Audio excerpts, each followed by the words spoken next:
All right, so in the materials, I gave you a tarball that when you unzip it, you can use tar.xzf, and then the file name, traf.workshop.tgz, and then it'll extract it. And here's the files that I'm in the directory right now. I got some scripts I've written at work or have used, just a few of them where you can play around with them, automate certain things. I also have this mal pcap directory, which will have some malicious pcap files I've collected from sources like Millworm, openpacket.org, there's a pcapper.net, and there's a few other ones. And there's a big one here in this DEFCON 17 that I found, basically the capture of their CTF challenge. So it's rather large. That's why the file's so big. It's over almost 2 gigs. So that'd be something you can definitely play with. Headers, real quick, I have a number of IP and TCP headers, stuff that you might use as a reference. So we'll just use GQV real quick, and then we have an example header. You could use these with TCP if you need to count the bits. You want to get real specific. We also have source code, which if we had time, I was going to take a look at a few things. We probably will not have time for that. And then I had 2 of the best documents I've ever found on the internet on TCP dump filters. This TCP dump advanced filters and the TCP dump filters.txt. These 2 text files, these are excellent. Very technical filters already laid out for you to do all kinds of cool stuff and already detect certain attacks like win nuke, land attack, fragmentation, ping of death, just some really neat stuff done in BPF. So you can just copy and paste those if you need to. I don't really want to try to explain those; they're quite difficult. And then here's this TXV fault directory has trafgen configurations. These come with the tool when you compile it, so it gives you the actual configuration file that the trafgen uses when you want to create packets. And we might get a little into that. Okay, so back to the next few items that we're going to cover. Start with basic TCP dump usage. And here, so we're going to be in the Traf Workshop directory. I'm going to go to let's just go to mal pcap. Any one of these can be used. Let's just use let's try a challenge. I don't want to type those are long names. Let's do openpacket.org. Okay, so here's an example. It's at the very bottom. Let's just use that one. The Zeus. So we can use TCP dump. Typically, you just want to use NN for do not resolve names and do not resolve port names to the numbers, and as it reads the NC services file, so that they'll save time in capture, especially a DNS resolution. If you do not specify these, it'll ask your resolver to resolve the address for every single packet, and that takes up so much network traffic and so much CPU time. You'll definitely slow your traffic down. You'll probably lose tons of packets during the process.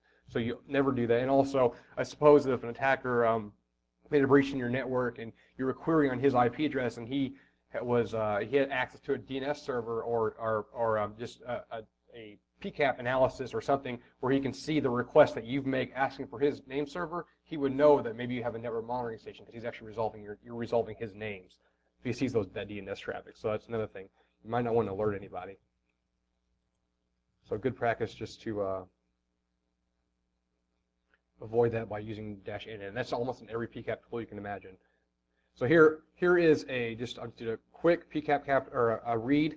So we use -NN for no name resolution, no port resolution, -R for reading. And there's the output. One thing we might want to, when we only want to capture a few packets, like we want to do a count, let's just grab one. We can get one single packet. Here is a SYN flag set. So it's initiating a connection to port 80 from a local port. This is an ephemeral port, 1032. And if you want to ask for more information, such as IP options and such, we use -V for verbose. And so you can see it gives you a few other options like TTL, ID type of service, offset, the don't fragment bit to set, and then tells you the upper layer protocol TCP, the protocol number 6, the length of the IP header, or excuse me, the datagram, and so on. And if you want to get further, if you want to actually dump payload data, you can specify -X, and then we actually get the hex and ASCII output. And if you want to dump the payload data with the link layer headers, use 2X's. And now we have lower level stuff. We can use -E, /E, and we can get Ethernet information. Hold on here. So now we have MAC addresses. We get the ether type field, and 0800 is IP version 4. So that's just a basic, really basic introduction to TCP dump. TCP dump, the best thing to use is the man page. Just open it up, and then do a / space in a particular option such as frag. Oops. Frag. And you can use -N, just press N to go to the next, and then eventually explains, you can get all the information right here. Fragmented internet datagrams are printed as frag ID, size, at the offset, and you can go in here and further get more information on how TCP dump presents the data. And most of my trying to figure out how something works or how it's presented, what it means, is just from reading this man page. So you can use you can Shift N, capital N, to go backwards to reverse the search for the matches. So it's just a quick thing to do. But basically, TCP dump is all about doing, just like most things. Just get down and use these examples. You'll eventually catch on pretty quickly.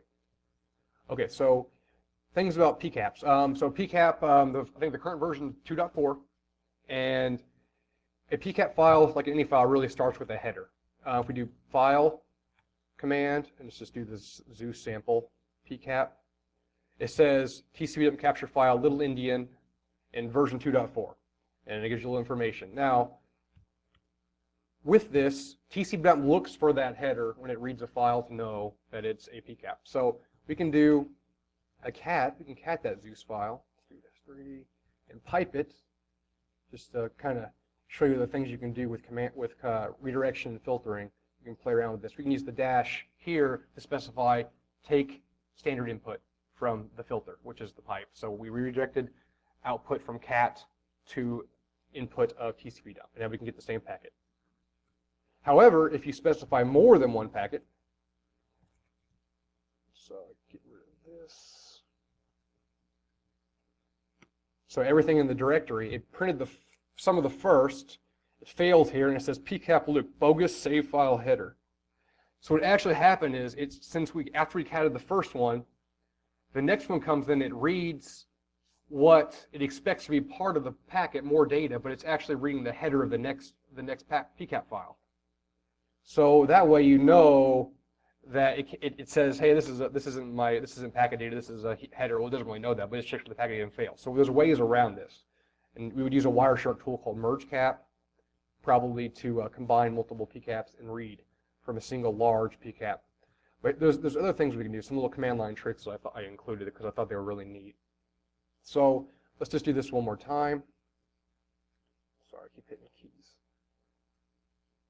Let's do cat, Zeus, 3, and Zeus 2, TCP dump, R, and take our standard in, and here we have that PCAP loop bogus header, because it's an actual header of the PCAP file, and the PCAPs or TCP dump is expecting data. So we can do a few tricky things here.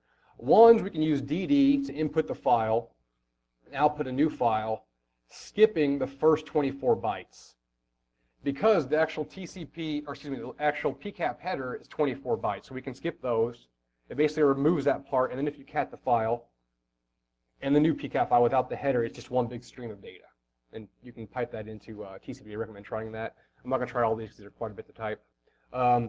Tail, you can use tail to remove 20. It starts at 1, so this will be the 25th byte. So this does the same thing, just another way of doing it. It removes the first 24. You output it to a new file, then you cat a different one file, and then add that one that you've modified to change out the first 24 PCAP header bytes, and pipe it to TCP dump, and it works. And you get a little more tricky and use subshells, like these examples with the parentheses. Each one of these are a subshell. And here, let's go to one. Let's look at this one right here. So we cat you can just one stream, cat file PCAP, and we take off the first 24 bytes of file 2.pcap because it's coming in. You got the arrow, the redirection in, and then that will be piped to TCP dump. So therefore, it's cat this file, then that file starts next without the first 24 bytes. So it looks like a whole stream of data. And you can keep piping these just like that. Of course, it's really ugly, and I don't know why anyone would want to do that unless they didn't have necessary tools and stuff. Well, that's one quick way you can use the shell to get what you need. Okay, so we saw the 2.4 PCAP header. There's a number of different variations. We can use merge cap, which is included with the Wireshark suite, and -F, and it gives you a bunch of different styles of PCAP files, different formats. And obviously, the libpcap is the most common used. There's also Snoop, which is used on Solaris systems. You may encounter that, so you can use a program like EditorCap to modify or change the Snoop file to a libpcap format, which EditCap is also included in Wireshark. Okay, so one thing is, have anybody ever used the any listening device on TCP/IP? So it listens to all the interfaces on the system. How does it do that? Well, it actually creates a pseudo link layer header, and the format is called Linux cooked. So if you actually find a file that uses the any that's written with it, you'll find whenever you use the file command. Surely I have one in here. Let me let's do file for cooked. I don't know if it was capitalized or not. Let's go do that. Nope, not in there.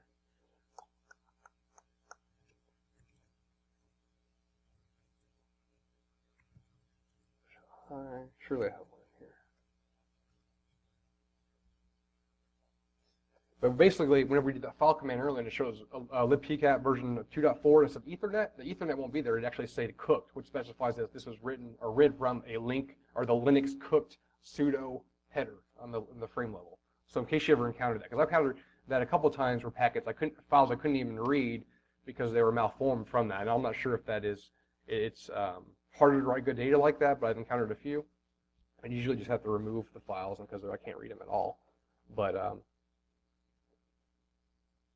this might take a while. I'm assuming it's going to find something, but I could be wrong. Okay, so merge cap.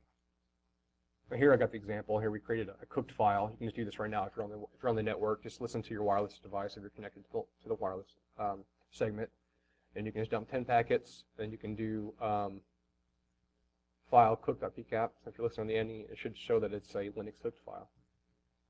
Okay, merge cap. So nobody didn't find anything that completed. That's a bummer. Okay, let me try. Let's see here. Merge cap. All right, we're just going to let's just do all these. Let's do millworm exploits, and we're going to merge all these files into one large file. So we're going to specify that we're going to use the libpcap format, the -F. Okay, and then we specify we'll use a shell expression, which is the asterisk to say all the files in this directory that match the .pcap file format, and we'll write it. Sorry, I'm kind of messing it to, we'll call it millworm, COMB for combination .pcap. And let's see here, file millworm. Okay, looks like there it is. I believe those files, yeah, all these little, they're all little files, so it didn't take very long. But you got big PCAPs, you can merge them together. And one thing you could do to test your IDS would be to take that combined file or a bunch of them and just replay it on the interface that your snort instance is listening, or your Suricata, and then have it, check the signatures on those packets, and that's one way you could test from real-world exploits, assuming that you have the signatures for the things in there, which I've done that already, and there's quite a few on the millworm that, like, my rules, including the merging threats, doesn't ring on, but does cover quite a bit. So, okay, so let's go back to the PCAP file. So it's following along, and here, by default, merge cap reads the timestamps. We'll put each one in order, by chronological order. So if you don't want to, and you just actually want to have like a cat-like thing, just add one PCAP and the next one on top of it, the next one on top of it, the next one on top of it to one big file, then you would specify A. So it does not take timestamp into consideration and sort all the files by their times. Especially if you're looking at a bunch of files, you might not want that. Okay, statistical data. Let's quickly go through these. Cap Infos is a Wireshark tool. So let's go to, I guess we're already here. Let's do, let's go back to millworm exploits. And we'll do cap info on a file here. What we got? Let's do this barcode. I don't know what that is. ActiveX, PCAP. And this is interesting because this will give you all kinds of information on your file. The number of bytes, the size of the file, capture duration, when it started, when it stopped. So if you have a PCAP file and you want to keep records of things, I recommend using PCAP or cap infos. What I actually do is, if you notice the hash is at the bottom and you want to prevent data from being tampered, every time I write a new PCAP, I run a script at midnight or so that actually does use cap infos on the PCAP file. I write the hashes to a file. I set an immutable bit on that in the PCAP file, and then no one can read or write to it, and then we store it somewhere. So then we have a hash and other information describing the file. So if it's tampered with, you may know if you're inclined to look at the data about it. You can also do normal hashing tools too if you don't want all the extra information, like SSH sum or MD5. You can just pipe the hash into there, MD5 deep, and barcode. Then we get the hash, we can store it in the file. So it's definitely stuff that you need to keep for records, and what's the forensic, we call it the chain of custody, I believe. Is that correct? Okay, so we have a few other tools. TCP slice is how you can slice PCAPs into different sets. You can get the time and stuff. We're not going to worry about that at the moment. What we will use, if you want to get a quick timestamp, we even have this on here.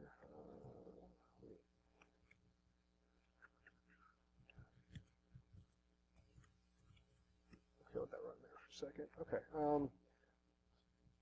TCP dstat. So let's go to we'll come back to this.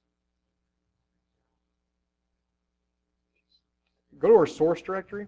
We're going to compile some code. I got this. I'll find this is a cool tool. TCP dstat. Okay. Okay, it's just a tar. It's not zipped or anything. Let's extract it. Okay, so we're going to go and enter this directory now. Okay, so let's see here. Got the make file. We can cat the make file. Looks pretty simple. So just type make install.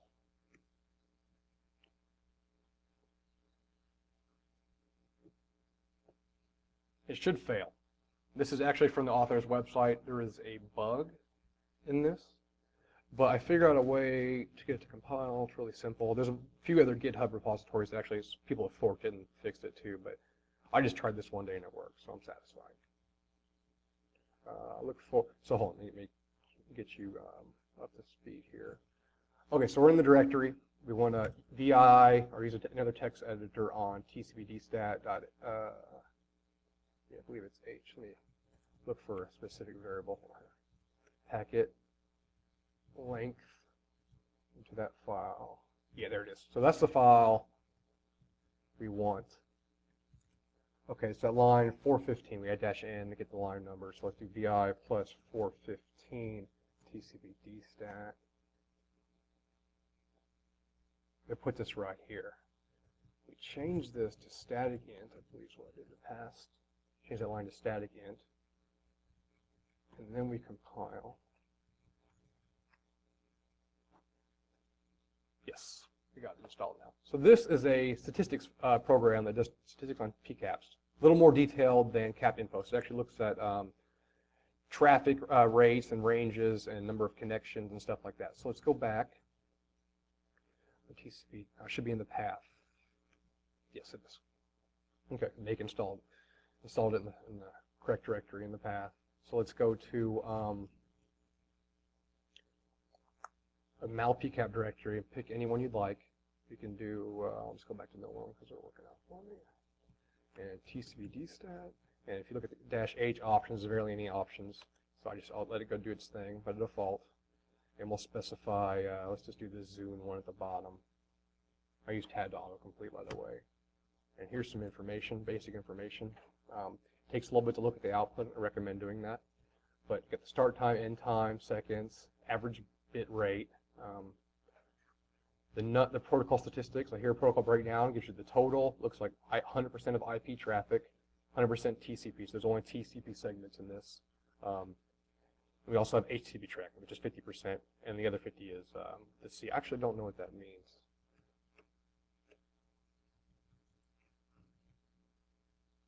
anybody has any idea, let me know. HTTP, actually, hold on, let me check this real quick.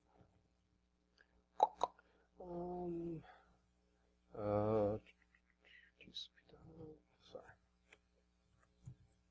Zoom, let's do a filter, do port 80, port 30. There's no port with it, so that's not secure, that S1, okay. But this is one tool I look at, especially for the protocol breakdown. It's very convenient. We'll go on to another one. There's normally these little tools around the web. I haven't even touched on many of them yet. There's quite a few of them. TCP-Prof is a really interesting one. I believe it's included with TCP-Stat, if you install that. But unfortunately, on this much older version of Security Onion, it is not there. I was disappointed. But here, we specify a number of options, print the ports, no name resolution. I wish the man page would share those. I should explain these too.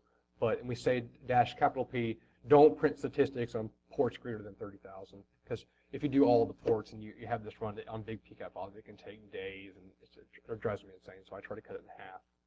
So we won't do all the 65,536 total. And we read a file in PCAP. And then it basically just pushes out information just like TCP-DStat, but much more detailed. It gives you rates on where a specific host was talking, and it gives you a percentage of how much of that traffic was in the PCAP file from that particular host. So you can narrow down quickly on who your biggest talkers are. Okay, so here are more advanced filters on with TCP dump. Here, these are just ones I just wrote up really quick so you guys can see an example use of combinations here. So here we list on the ETH0 interface, no name resolution, no port resolution, and we specify we only want IP traffic, so no IP version 6, and traffic between host 1.1 and 1.2, but not host 1.254, 253. But of these two, do grab traffic that addressed to port 80, 443, and 53. So common ports, DNS and HTTP and HTTPS. And if you don't want to, you'll need to use these when you get in the ands and use the parentheses. You'll need to use the single quotes so that the shell interprets that as is. It comes back to TCP dump. However, if you don't, you can also you can escape the actual the parentheses right here. You can just escape for each one. It depends on what you want to do. If you want to type that out, that's fine too. That does the same thing though. It makes these literal. So you got an escape before each parentheses. Okay, next. Number system conversions. Earlier we used printf for a little bit. Whenever you're looking at PCAP files or you need to look for specific ASCII characters, it's best to use or get familiar with a tool called printf, and basically can convert between number systems. And hex dump is useful to use too. Like whenever I did that TCP dump filter that grabbed the GET request earlier for the web traffic, I used. Let's show you my process for that, I suppose. Let's just go back here. I guess I didn't really do that. Echo. We'll echo get, pipe that into hex dump, and here it shows the hex value. So we have GET, and 0A is the new line character. So when you press enter, you're actually putting a 0A there. So what we'll do is, since we have in the get method in the HTTP payload, it actually has a space. You need that spacer, so put a space and then end it with the parentheses. And now we have the space there. So 47455420. And I would take that, add that to my filter, and do it with the whole hex thing. Find out where the offset is. You can use my the TCP headers I included in here, the headers folder directory, and you can look at there and count. Or you go back to my slides. It was 32 bytes over, and then 4 bytes GET, each character being a byte in the space, and then you find the data. And this, a lot of this you really won't need to know, but it's good to know. You won't actually take that back. You really won't need to use because they're better tools, but it's good to have a fundamental understanding of how everything goes on underneath. And this way, when you're reversing or messing with trying to figure out maybe encoding mechanisms and stuff, you can use tools like this to try to figure out what's actually being pressed or what was actually being sent across the wire. Okay, now let's get into session data. IF Top is a really cool tool. I wish, let's see here.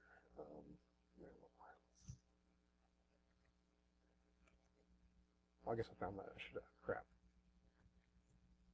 That was there. Hold on, I'll do that in a second. I found that TCP slice program is in a different directory. Let's do while one. Create a little loop here. Do ping -c1 Google's DNS server, I suppose. And let's do sleep. 2 seconds. Done. Yeah, roll aim. Okay. Hold on, am I connected? Yes, no, I'm not. I'm having problems. I was connected earlier. Let's see here. Let that go for a second. But there, we could actually use IF Top, and it's going to actually show session data flying across. This is really good for live traffic. If you're on a router, maybe not a Cisco router, but like a Linux or BSD router or something, there's traffic right there. We can see communication coming back and forth, and you have a lot of traffic, it will get ugly. And you want to turn off name resolution, so I press H, it gives you help, and top left-hand corner, toggle DNS resolution, so I press N, now they're not displaying the host names, which it has to make a request to the DNS server to get the host name, so it makes extra traffic. So, and if you look at wordofmouth.local, it's my host name. It's picking that up from my host file, because typically in a Linux system, the host file is read first, depending on your host settings or your NS switch settings. But so here's this traffic going through. Not very much at the moment. Let's see if I'm.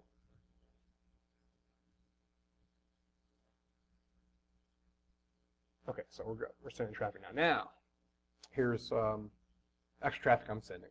So here we got a little graph here, and for each time, let's do wget google.com.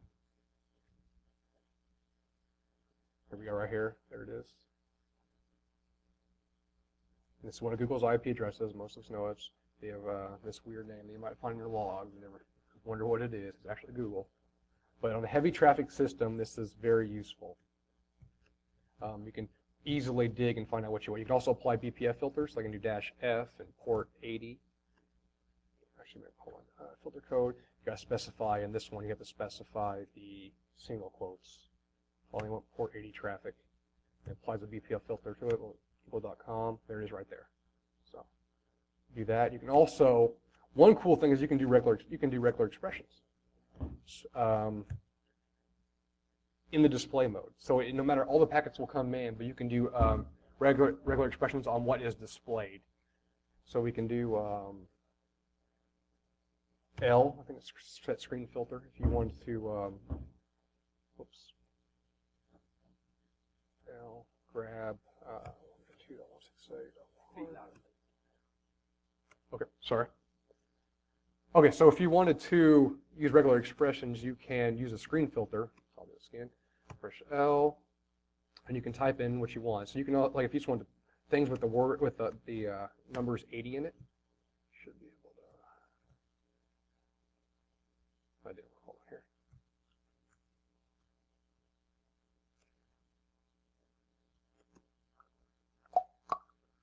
So let's just do my IP address.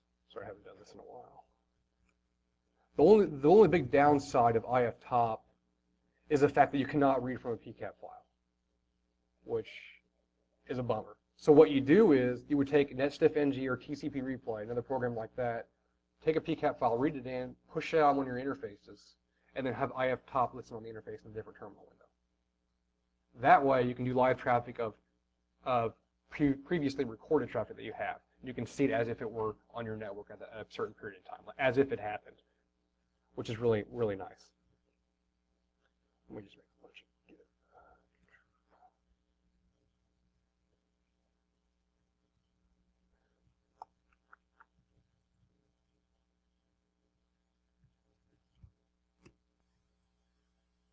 Okay, so let's do this. I have an article on CBS Network Labs on IF Top that has examples of cool screen filters I've used. So if you're interested in that, let's do, here's one. That one worked. It took that one, so it's still showing my addresses. Looking for everything that have 172.16. So we'll go on to the next one now. I'm trying to breeze through these guys. Quite a bit of material. All right, so here's a hands-on one. Well, I guess you could all be following along anyway, but this one I have an image PCAP here. Hold on. Let's take a look at one of these PCAP files. If you guys are curious, when I'm going back and forth like that, I'm using a program called Screen. It's a multiplexer, a terminal multiplexer. It's by the GNU project. So I can use control keys and switch back to multiple terminals. It makes things much easier. I got that fine. I don't know if that was the window I ran it in or not. No, but I can't fix this. Okay, so let's go into now PCAP, and we'll go into open packet, and I'm going to do a flow. I take that back. Let's do the def. Well, I think I have that gzip yet. Okay, so you can try these on any of your files. I'm just basically trying to pick one. I don't know what is in what data is in which file, because they're just a collection of online files I got from online websites. Let's do TCP flow though. TCP flow. We're going to read from. Let's try this MySQL one. Let's see if this has got any good information. No, it does not. Not for flow data. We'll give it colored output though.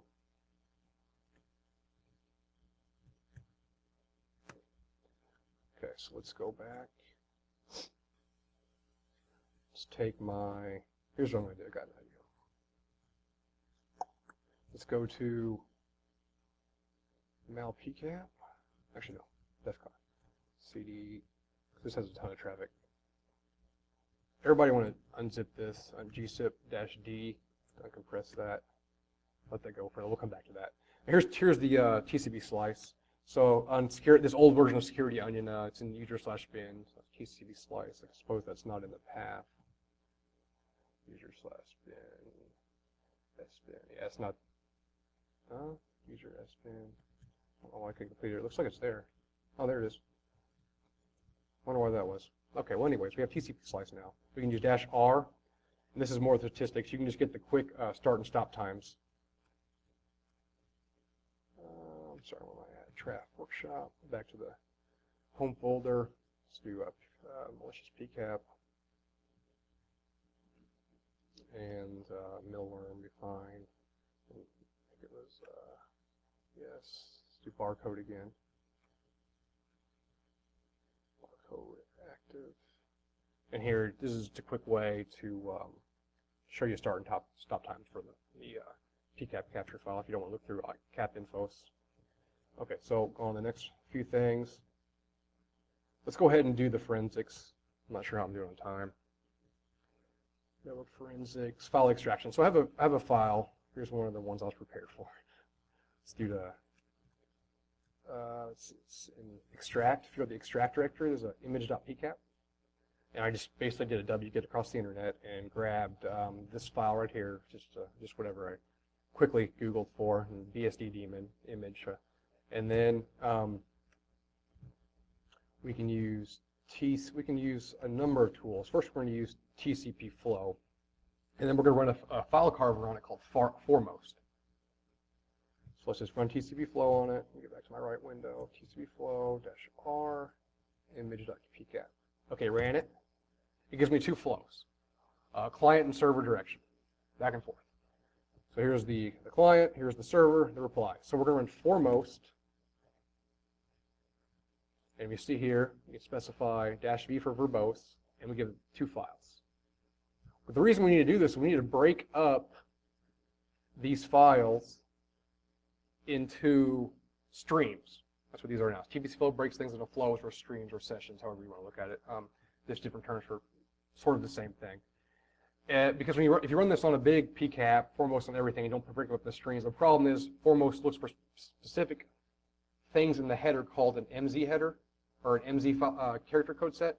are they specify the file type, like PDF or HTML or JPEG. They each have their own MZ.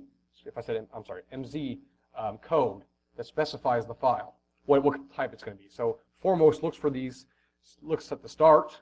At the say it's usually a hex character or a few hex digits, say 4 bytes for one of them, and then it'll look for the ending one, and then it takes those and pulls them out. And if you have a big PCAP file, it's going to get confused on where's the start and the stop, and it's going to overwrite some of them. It might start here, skip the stop, and end up over here. So if by breaking them into flows, we get the actual files from each stream.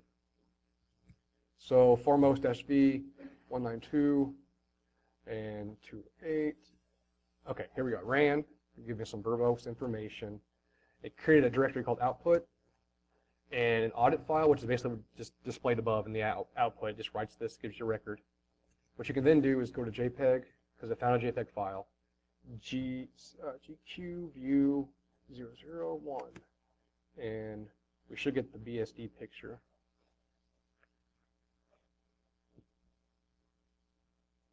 Yay! All right, so here's our first forensic extraction. But this is useful for executables. So there is a problem, I believe. There's some hardship when it comes to extracting a PE32 executable. So now you can extract. I don't think Foremost has MP3s, but you can add that in there. There are a number of other tools. Another one would be TCP extract, which basically is a file. Hold on, maybe it's TCPX. Yes, that is it. This is a file just for that, so you wouldn't need to actually break it into flows, and then you wouldn't need to use Foremost. You can just run TCP extract on the file, and it will do the same thing. And this is tunable. You have a configuration file you can specify. You can add your own headers in there by go on the internet, look for MZ header, and you get a file format list of thousands of different file types, and you can add them in there. So what you would like to do, maybe later, you could take this and run this on those exploit PCAPs. You might find some exploit, some code, some .c files, or some bad binaries in there, and you may be able to extract those. So, okay, so we're done with that. Let's go to the next one here. I have the example here. If you guys want to do it right off the bat, just specify the PCAP file and the out where you want to put it, because it generates a lot of files. I'd recommend creating your own directory, make dir, and then test, or whatever you want. Just put the output in there. Okay, so we'll come back to some of these. Let's see here. Okay, that's done. That's done. Let's see if we get anything out of here. I haven't actually looked through any of these, just so you know. It's going to be a while. Let's do. I want some color. There we go. So here, you're actually getting flow data now. You can see a bunch of ASCII art back there that's flowing across the screen. So, some probably C file where a guy put their logo in there. So you can look through flows like that. You can also specify if you only want port 80 flows, just web traffic, what people have done. What's really cool to do is look at FTP connections. Let's try another tool real quick though. TCP pick is another one. -C, -R, CTF. And we can get this is better color output in my opinion. That's why I like using this one. And there's more options. -Y-P will print the data to the screen, the session data. We're not getting anything right now. There we go, there's some of it. I just saw some ASCII art in there. But you can go through flow data like that, and you can filter on what you need. Port 80. That wasn't filtered right. It's big. Looks like you can just specify the filter at the end. So you can try to play with those. Just specify the filter at the end. Give it the single quote and the filter and then the single quote. Okay, so let's try NTOP. I probably should test this one before it came, but like I said before, I haven't really had a whole lot of time and behind. I wanted to have a whole environment set up for this, but I wasn't able to get it due to work and other activities I'm involved in. Let's do NTOP. This is a really quite lengthy NTOP configuration. We won't worry about that. We can just do something basic. Should be able to NTOP. Let's see what I got in here. Something simple as this. This says read the PCAP file, specify the port for NTOP to listen on. It's going to open a web interface, which is very useful. and then we're going to use an SSL port, HTTPS on 443. So let's try to do that DEFCON 1.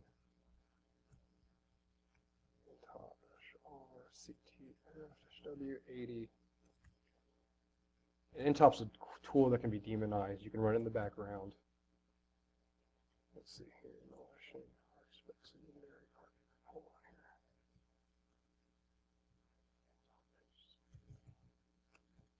I should have tested this. Nope, wrong argument. Whoops. So let's read from the file.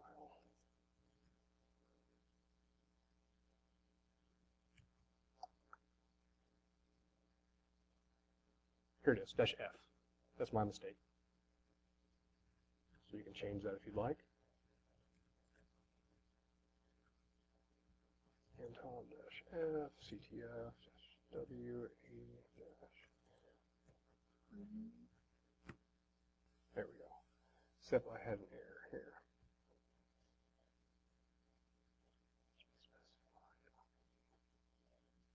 Okay, let's do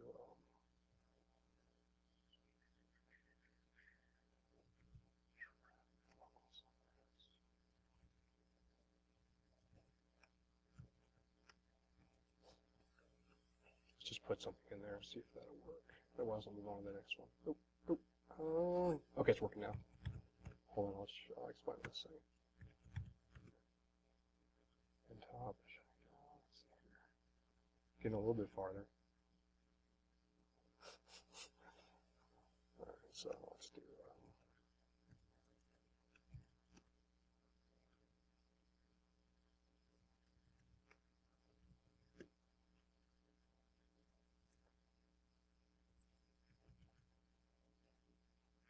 Well, I apologize. I wasn't expecting this many demos to break. To not work. Yeah, normally I don't have any problem with it. But then again, I'm using, I just booted up, I installed that old version of Security Engine just so I had something to work with.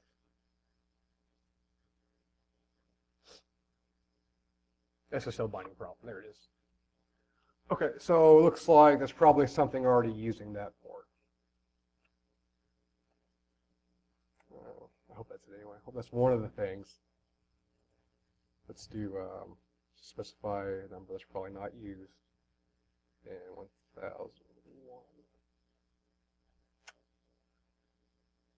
Oh, yay. All right, so now we can open our web browser and do Chromium.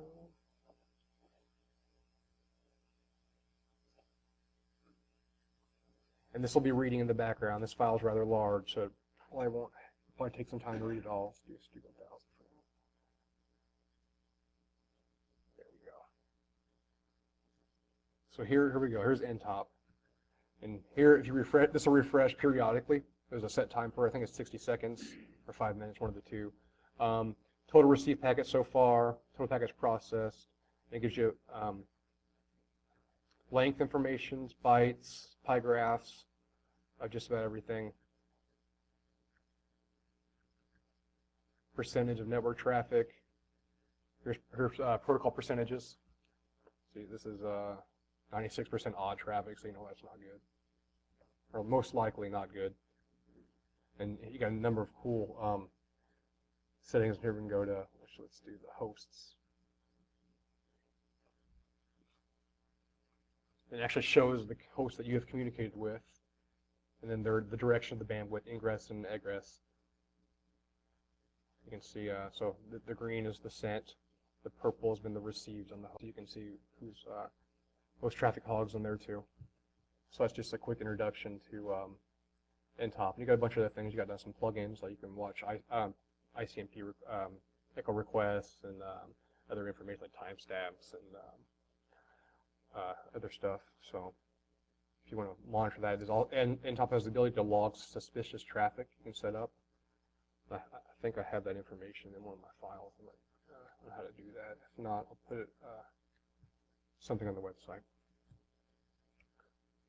Okay, so we're done with that one. Bill, how am I doing time? Should, because I got a lot of stuff.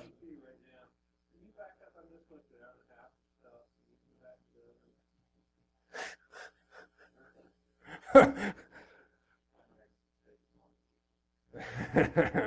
All right, hold on. No, dang it. I get a little confused when I have so many terminals open. I got all the code. I'm gonna, into some slides of lemon parties and so forth. All right, yeah. We should have PCAPs of lemon party images. That's what we should have. That's what I should have done. Maybe next year. Okay, so let's go back down here. Let's touch on Argus. Argus is pretty cool. I haven't really done a whole lot with Argus. I've just begun, but I kind of regret not seeing this sooner. It is an excellent tool for recording network data, and since it writes it all to the screen, standard out, you can bust out any of your normal Unix command line tools. And all of the big guys that do network monitoring and all that, I believe, use Argus because it's so versatile. It stands for the Audit Record Generation Utilization System. It's written by guys that do this network monitoring stuff all the time. So what we're going to do is we're going to take a PCAP. In this case, we're doing all this stuff is offline traffic, or most of the notes anyway. You can have Argus listen on the interface, listen on the, and then all the traffic comes in and it'll actually write it to its own Argus format. Let's do mal PCAP. Let's do open PCAP.org. Let's do Argus. Let's read a file. Let's just read the Zeus one. 3, and we'll write it to Zeus.argus. Okay, so it's going to take it in. It's going to put it in the Argus file format. Let's just do Zeus.argus, see what it looks like. So it's a DB3 data file, some sort of database. And we use a tool called RA. And just like Nmap, or excuse me, not Nmap, just like TCP dump, we specify --NR for no name resolution, no port resolution, and read. And we'd read that Argus file that we had just written. And we get flows. So if you have recorded data, one thing I do in my environment is when system load is low, and not, let's say at midnight or 1 p.m. or excuse me 1 a.m. I actually have scripts in the background that take all my daily PCAP files and convert them to Argus format, so we can archive them all, and then I don't have to do that later. It's quick. I have them all ready to go. So I just have the script running in the background, say a cron job, and have it just run the Argus and on the name of the PCAP file, and have it all automated. I got some of my scripts in the scripts directory also in the trap workshop that I use. So so here we go. We have Argus, and we can also pass it filters. It has its own filtering language. You specify let's do RA-NR. And this Zeus stuff looks like it uses, let's see here, kind of missing on the side of the screen. Okay, so this is port 80. Right here we see that the destination, this is the flow going this way. Argus does bidirectional flows. By the way, there's also flows that show you both directions. We can do that file that we just created, that Zeus botnet file, sample, Zeus.argus. Specify this dash, it indicates that a filter is coming next, and then we can just do your normal TCP dump port filtering. And there you go.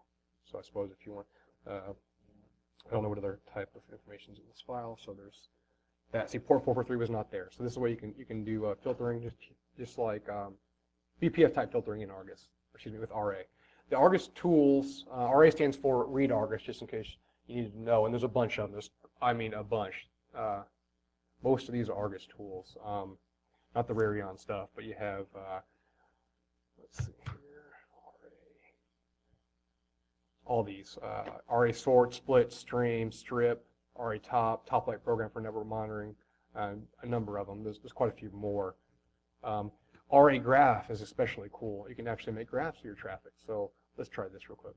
RA graph, I don't know if I have this, let's see here, Zeus. Hold on, let me go back to my notes, make sure I got everything right here. Let's do a few more first. If you want to specify with RA the -Z option and -B, it'll actually print out the bit set in the 13th byte of TCP header, which is your code field. So your SYN, ACK, push, fin, urge, stuff like that. They're all there. So we can do RA-NNR. Let's grab that Zeus file again, Argus, and -Z-B. And let's see here. Start my terminal small.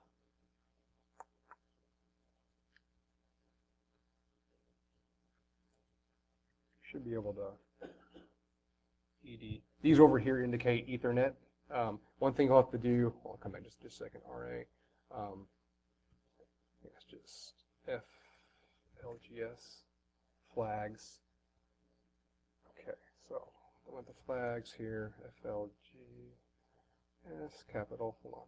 There's a, wish I remembered the parameter, but they have all of them in here. It'll indicate, these are all things you can search for. You can detect packet loss in your network as well. There's an option for that. You can find how many packets were lost over a single stream. I thought that was it, but let's give it just a second. Oh, that's a bummer.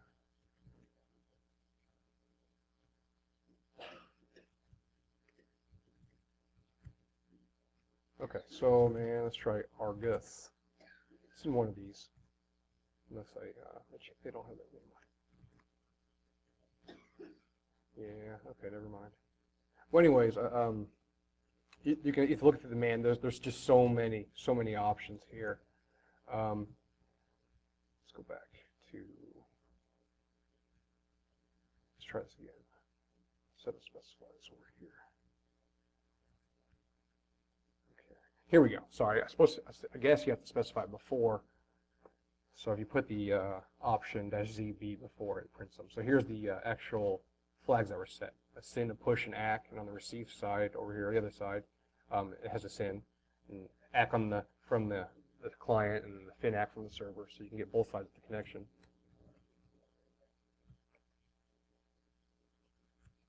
Bill, you can kill me anytime, by the way. If I'm going way over, I think. Yeah, if you guys are ready to move on, there's a lot yet. Okay, just let me know. Not a big deal.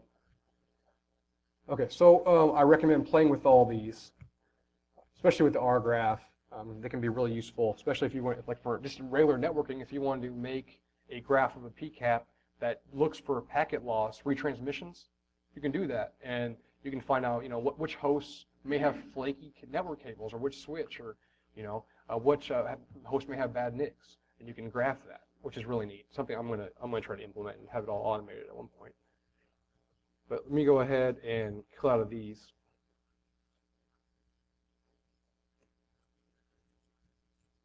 I'm going to show you some scripts real quick that I've been working on. Let's do.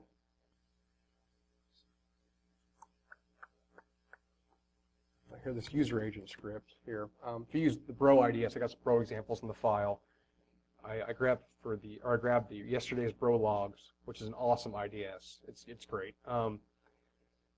And I use awk and stuff to grab ugly user agent strings and remove the ones that are common, like Mozilla and ClamWin or software update from Apple server or something like that. You can use this for quickly detecting malware or spyware.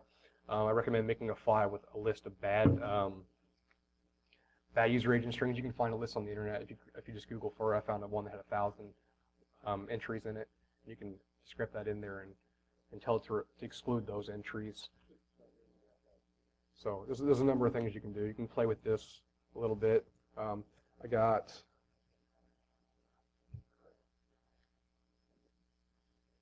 let's see, scripts. IFPPS. Here's what I do. Here's how I write things.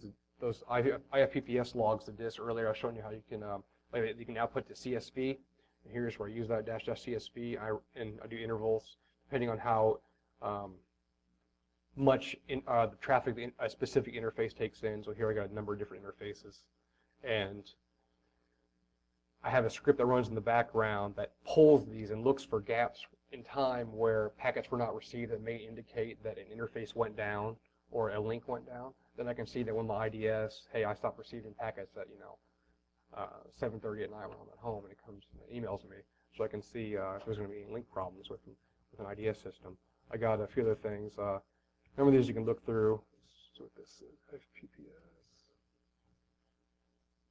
Yeah, here's that same script. This does the emailing. You can use this at work if you want, or for your own time. You can send an email and it does all that. NetSniffNG, this is how I'm using, running 5 instances of NetSniffNG. Took one out, which is my management interface, but you can bind it to a specific CPU, get better performance. I write logs to the files, or logs to specific NetSniffNG files that I create. They don't have a logging mechanism right now. Here's the one I really want to show you, this PCAP postscript. This, you can suit this to your needs. It actually takes PCAP files I run daily, and then I go through them and I cut off the link, and I change the names to something that is not a Unix timestamp, which is ugly to read. So it puts like the date, and then it puts if it's a Tuesday or Wednesday, the day, and then it runs it through a bunch of utilities like Argus. You can see here's where I do my Argus conversions. I specify time, I program the write, how long it takes, because I'm trying to get performance and whether I should run them in parallel in different subshells. I run this TCP dstat output on these, TCP prof, all cap infos, like I mentioned. So all that stuff right there, right there, right there, right there. And then come back to it, and then I set permissions, immutable bits on the file in the ext4 file systems and stuff like that. And this just runs in the background, does this daily. Then I keep an archive of it off-site. I have it all ready to go. But that's it's quite a bit here. So if you want to look around. I think I'm going to wrap it up now. Should be plenty to play with. If you guys have any questions, you come see me. I'm more than willing to talk you through it. You can ask me more detailed questions on things I didn't explain very well and all that. So, all right, thank you.